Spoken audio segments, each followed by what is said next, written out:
বিকল্প রাস্তা ছাড়াই জগন্নাথপুর ডাকবাংলো রোডের ব্রিজের কাজ শুরু, যানজটে নাকাল জনসাধারণ। আলামিন তালুকদারের পাঠানো ভিডিওচিত্রে দেখুন বিস্তারিত। আসসালামু আলাইকুম। জগন্নাথপুরের জনপ্রিয় অনলাইন নিউজ পোর্টাল প্রতিদিনের জগন্নাথপুরে আপনাদের স্বাগত জানাচ্ছি। সুনামগঞ্জের জগন্নাথপুর উপজেলার ডাকবাংলো রোডের শহীদ মিনার সংলগ্ন সেই মরণফাঁদ খ্যাত ব্রিজটির পুনর্নির্মাণ কাজ অবশেষে শুরু হয়েছে। দীর্ঘ প্রতীক্ষার পর কাজ শুরু হওয়ায় স্বস্তি ফেরার কথা থাকলেও কোনো বিকল্প ব্যবস্থা না রেখেই কাজ শুরু করায় এখন চরম ভোগান্তিতে পড়েছেন হাজারো মানুষ। পুরানো ব্রিজটির মধ্যভাগ নিচের দিকে দেবে যাওয়ায় এটি অত্যন্ত ঝুঁকিপূর্ণ অবস্থায় ছিল।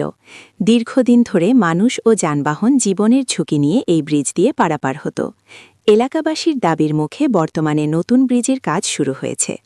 তবে অভিযোগ উঠেছে, জনগুরুত্বপূর্ণ এই সড়কে যান চলাচলের জন্য কোনো বিকল্প রাস্তা বা ডাইভারশন তৈরি না করেই কাজ শুরু করেছে সংশ্লিষ্ট কর্তৃপক্ষ।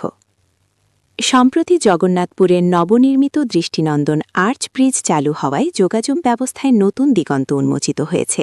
তবে ডাকবাংলো রোডের ব্রিজের কাজ চলায় এবং কোনো বিকল্প পথ না থাকায় সব গাড়ির চাপ গিয়ে পড়ছে আর্চ ব্রিজের ওপর।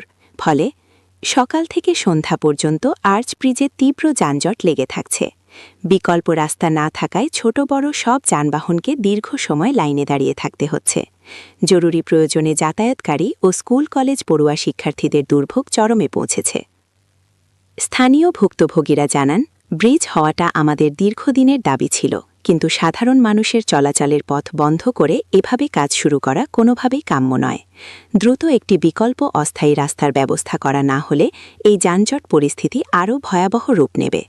জনসাধারণের দাবি, কাজের গতি বাড়িয়ে দ্রুত ব্রিজটি সম্পন্ন করার পাশাপাশি বর্তমানে সৃষ্ট যানজট নিরসনে ট্রাফিক ব্যবস্থাপনা জোরদার এবং জরুরি ভিত্তিতে একটি বিকল্প চলাচলের পথ তৈরি করা হোক।